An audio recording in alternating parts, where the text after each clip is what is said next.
Hi, my name is Mollie Huber. I'm a first-year student in the Biomedical Sciences PhD program. I was diagnosed with type 1 diabetes when I was 5 years old, so I've had it for 18 years now. My brother also has type 1 diabetes, as well as my mom and my aunt.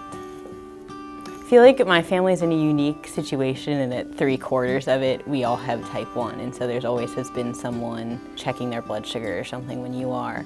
I definitely think it's easier having family members with type 1 diabetes because you never have to explain or justify when something happens related to type 1. If you say your blood sugar is low, they immediately know how you're feeling and that however you react, you maybe will have a little bit of a shorter temper or be a little irritable, or they know you need to go and get something to eat right then.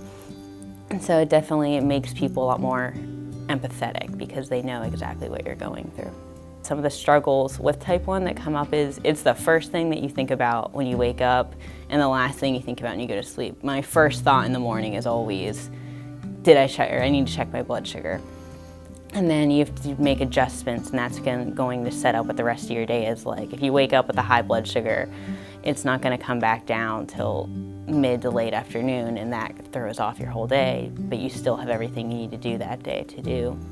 So many factors impact your blood sugar, so what worked well one day isn't going to work well the next day. And then being in school, you have factors like stress or changing schedules, late schedules, and all of those can cause blood sugars to go out of range. I don't typically get a why me kind of feeling, but sometimes when the disease will do something that's very inconvenient, I'll get a feeling of like, oh, I have to go deal with this now. Especially, I'll get stressed before exams, and that makes my blood sugar run high, and so you're trying to study, you don't feel good.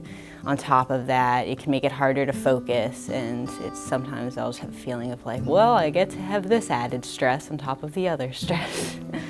So I would love for people to know what type 1 diabetes is and what that entails. And even though there's so many people living with the disease and we don't make a big deal about it, just to kind of know all of the factors and work that goes into just doing things that most people don't think anything about.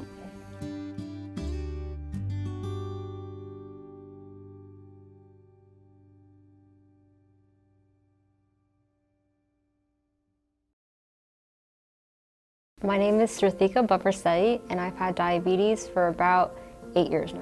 My parents only knew about diabetes from my grandfather, but even then, growing up in India, they didn't have that much accessibility to information about the disease. So when I was diagnosed 8 years ago, it was a complete shock to them, and they also, alongside with me, were learning a lot about the disease. It's like a couple of months even after my diagnosis, I was still questioning why did I get this disease? What did I do? Is something gonna happen to me?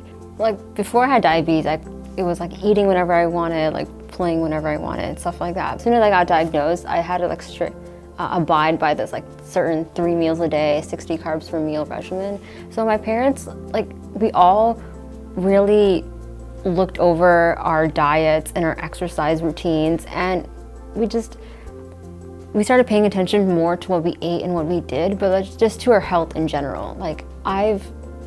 I was fortunate enough to be diagnosed with the disease in America at the age of 9, but there's so many other people in the world who where their disease goes undiagnosed, and then they die from complications for the disease. You can actually learn a lot from having diabetes. Throughout the years, I think I've grown into a more mature, responsible person, and yeah, so if you don't treat it as a bad thing, you can learn a lot from the disease, and it'll just make you a stronger person in the end.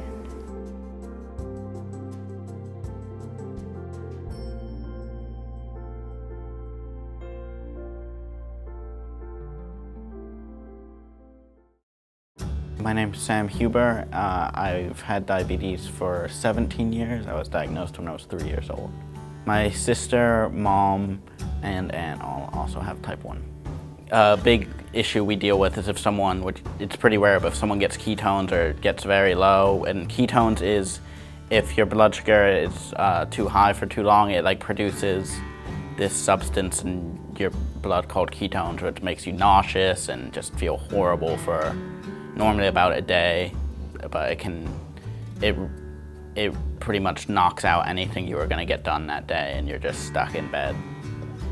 But that's a big thing whenever that happens that we have to deal with, especially if we're traveling or something. When that happens, it really throws off whatever we were going to do. One thing that's actually really nice is the endocrinologist I've always seen since I was diagnosed is here at the university, and there's a great support system here, like through him and his office and the DRC, the Disabilities Resource Center, that if I ever need accommodations for exams or classes, like that I can bring glucose tabs, or if I get low, or can take out my meter, that they make sure that I can do that, and that they help me be able to take care of myself in class and make sure there aren't any issues.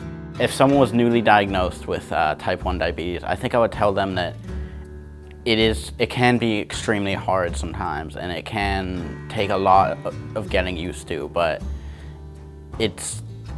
you control the disease, it does not control you. You're a person with type 1 diabetes, you're a person first. The disease does not define who you are, and you will get control over it, and you will adjust. I just hope that people in general become more educated about it and know that there is a difference between type 2 diabetes and type 1 diabetes, and that it's a part of a lot of people's lives, and just to know about it.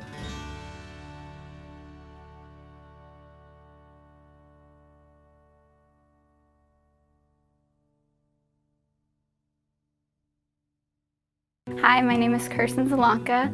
I'm a second year here at the University of Florida. I'm an undergrad, and I've had diabetes since 2014. I was 14 years old, so I've had it for about 5 years now, and it doesn't run in my family. So there was definitely a lot of struggles when I got diagnosed because I didn't know anything, and I was a kid still, so I would eat really whatever I wanted. I didn't think about it. Whenever my friends bought stuff, like, I'd have some, but then once I got diagnosed, I realized like I had to calculate for all of this. I was counting carbs, and none of my friends also knew what it was, so they were always asking questions, and it was hard at first because I was always going low and high, and I didn't know anything. I didn't know anyone that had it. I didn't know what a low blood sugar felt like until the first time I felt it, and I was like, wow, this is weird. And it was a big adjustment. So my family dynamics changed a lot once I was diagnosed because everybody had to learn about the disease first of all. Like my first endocrinologist appointment, my whole family went because they all wanted to know. It wasn't even that they had to. So they were all a big support system, and then we all kind of like started eating healthier because I was eating healthier just as a result. I didn't have to, but because I was calculating everything, I was eating healthier, and everyone was on board with that, so we really changed as a family. Every time I talk to somebody about diabetes, they look at me and they sigh. They're like, oh, I'm sorry. But it's not that at all. Like, I have the power to control this disease with what I eat, how I adjust for it, how I exercise. Like, it's all in my control, which a lot of diseases aren't like that. So I think obviously it's a disease, so it's not great, but of all the diseases, I don't think it's brought me down at all. I think I've become a more mature and responsible person because of it.